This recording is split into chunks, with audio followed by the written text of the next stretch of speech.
il ne faut même pas envisager cela, parce que la réalité, lorsqu'on dit un nouveau mandat pour Paul Biya, la réalité est qu'il n'y a pas de nouveau mandat de Paul Biya. Il y a un nouveau mandat. C'est lui qui est candidat. Comment? C'est lui qui est candidat quand même. Hein? Bon, mais il est candidat, mais tout le monde sait que bon, il y a des images que si on montrait, si on rendait ces images publiques, ce serait la catastrophe. Par respect pour l'homme Biya, j'ai milité, je continue de militer que ces images ne soient pas publiées. Donc, il y a ces images de drone qui montrent clairement le président hors capacité. Donc, lorsque nous disons que le président Paul Biya est hors capacité, il y a des évidences de tout cela.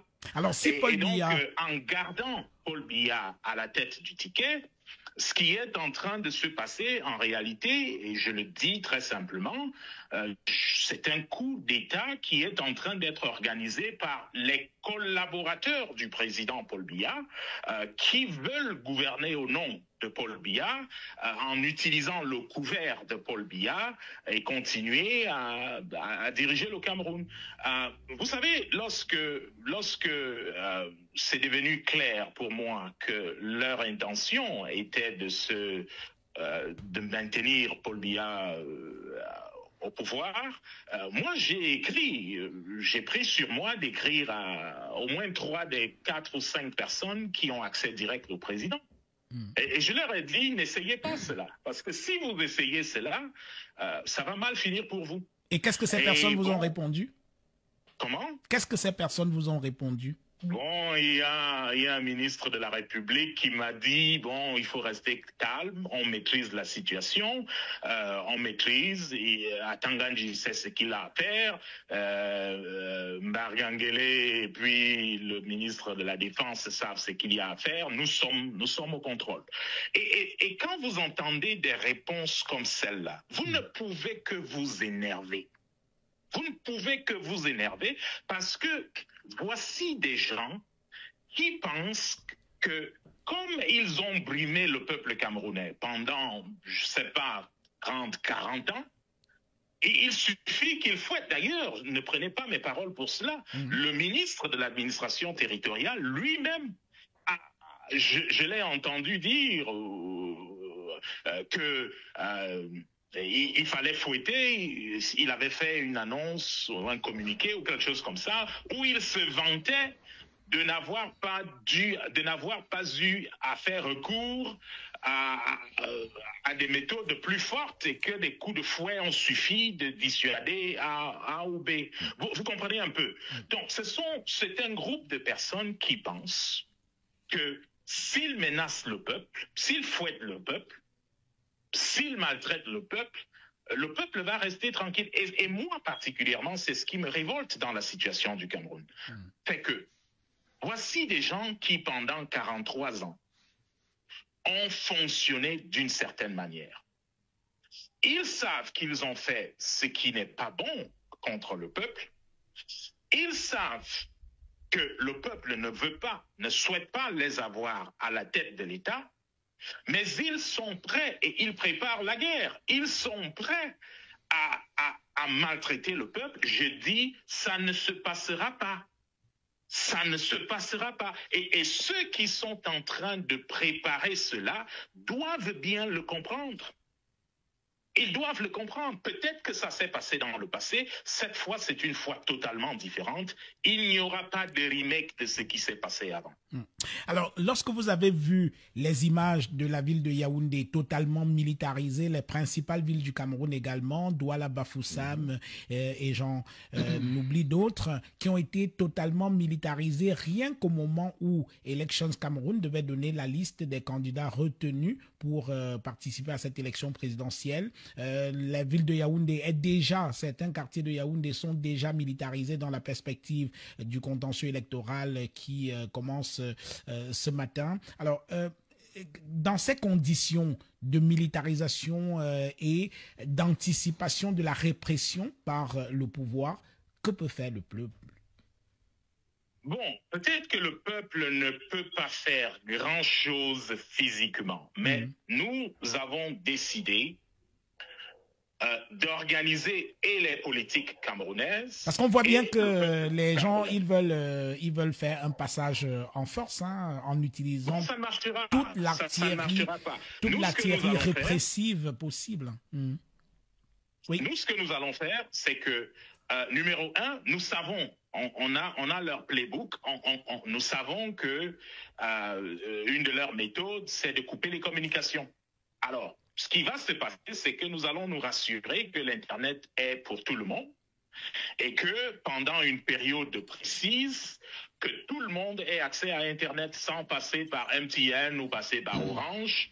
Un satellite donnera cet Internet à tout le monde, de sorte que, où que vous soyez capable de communiquer, de montrer au monde ce qui est en train de se passer.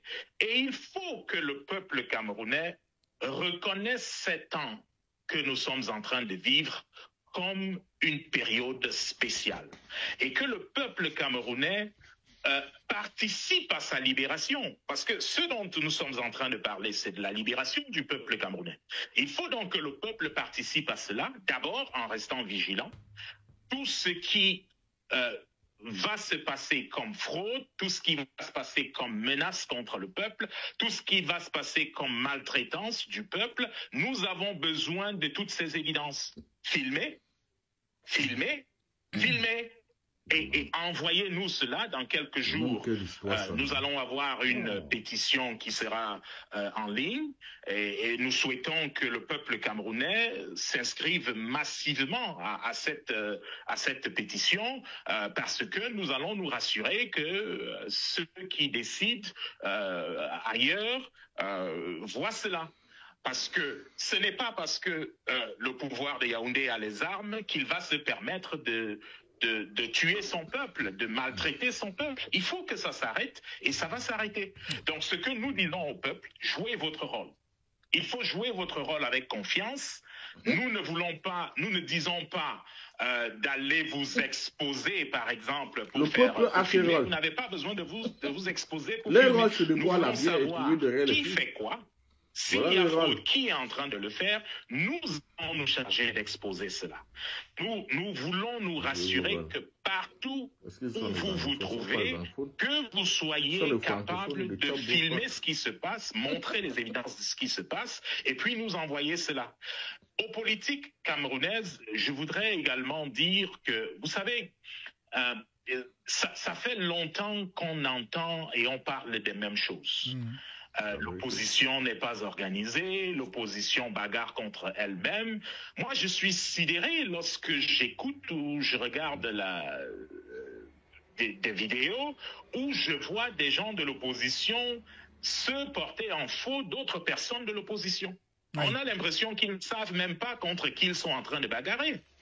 Et ça ne peut faire que les affaires de Paul Biya. C'est-à-dire que vous considérez qu'il y a une certaine opposition qui se trompe d'adversaire, c'est ça?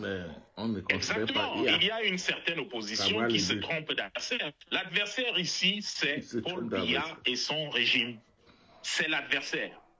Donc, qu'il y ait des gens qui passent le temps à critiquer Maurice Kamto, par exemple, pour dire, bon, voilà, j'ai entendu un dire il y a quelque temps, il mérite ce qui s'est passé, il mérite qu'on enlève. Comment il va mériter? Maurice Kamto est, disons les choses telles qu'elles sont, la meilleure chance de l'opposition pour battre Paul Biya. Ouais. Maintenant, Paul Biya le comprend, le système Paul Biya le comprend, et font tout ce qu'ils doivent faire pour créer de la zizanie, parce que il y en a qui pensent que parce que Maurice Kamto ne fait pas partie des candidats, que bon voilà, il faut que cet état des choses reste, et il faut que le peuple comprenne, soit conscient de la situation, comprenne que la bataille la plus facile se lutterait avec Maurice Kamto à la tête du ticket de l'opposition. Ce serait une bataille facilement gagnée, ce serait quelque chose qui ne nous donnerait pas de maux de tête. Donc, c'est ma préférence. Malheureusement, on a quelqu'un en face qui comprend exactement ces mêmes choses. Donc, malgré cela, si le pouvoir de Yaoundé pense qu'en éliminant Maurice Kamto, ils ont gagné ils ont eu la victoire, je leur dirais, pensez encore, parce que vous ne saurez pas ce qui vous frappera. Alors, nous allons bientôt sortir de cet entretien, Ben Modo. Alors, dites-moi, vous qui êtes basé aux États-Unis et qui êtes à la tête d'un think tank proche du parti républicain de Donald Trump, alors, est-ce que vous réussissez à faire connaître quand même la réalité de la situation politique camerounaise au niveau des États-Unis et auprès de l'administration Trump?